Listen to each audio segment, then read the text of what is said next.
La protection des professionnels au Québec. Que faut-il pour protéger les professionnels au Québec afin qu'ils aient droit au travail avec dignité et respect? Actuellement, plusieurs professionnels d'expérience souffrent, médecins, vétérinaires, ingénieurs, notaires, psychologues et j'en passe, face aux ordres professionnels et aux syndics qui ont tous les pouvoirs. Ces gens d'expérience sont gradués d'université et exercent depuis des années et tout à coup ils sont traités comme des incompétents. Comment cela? Prenons un exemple pour mieux imager et comprendre la situation. Pour contrer les abus de pouvoir et de persécution de parents qui font souffrir leurs enfants, il existe la DPJ. La Direction de la protection de la jeunesse. Ça vous dit quelque chose? Aurore l'enfant martyr, enfant non désiré, abusé par un seul adulte déséquilibré psychologiquement, manipulateur avec tous les pouvoirs et dans un environnement d'adultes qui endossent et ferment les yeux.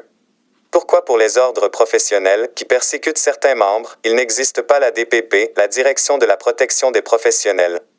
Un syndicat ou une entité qui les écoute et prenne leur défense?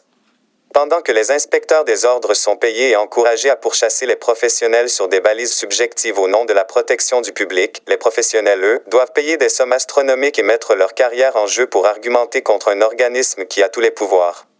Comment chez les ordres professionnels sélectionne-t-on ces inspecteurs et gens de direction sans esprit d'empathie, compassion, bon sens, coopération, respect et sagesse? Avec un esprit de persécution? L'équilibre psychologique des membres des comités d'inspection est-il considéré, évalué, aléatoire, ou pire encore, cet esprit et cette culture d'inquisition voulue? Les professionnels sont-ils des cobayes pour satisfaire des ambitions d'image et de réputation politique ou pour justifier des postes de direction d'inspection?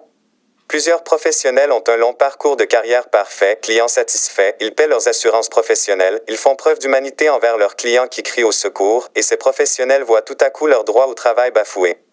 Est-ce normal et acceptable? Manger du savon, recevoir des brûlures de cigarettes sur les bras, des coups, les mains sur le poil, les abus psychologiques, de l'acide sur la figure, par des parents déséquilibrés ou des fanatiques religieux. Est-ce normal et acceptable? La taxation à l'école entre élèves, est-ce normal et acceptable? Les policiers qui font preuve d'abus de pouvoir et vont jusqu'à assassiner en public, dans la rue et aux yeux de tous, des gens coopératifs et sans armes, à cause de leurs ethnies, est-ce normal et acceptable?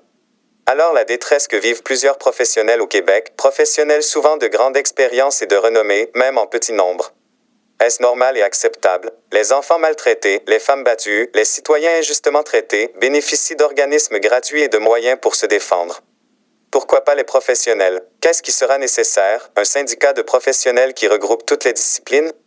Une direction de la protection des professionnels? Posons-nous de sérieuses questions sur la protection des professionnels au Québec.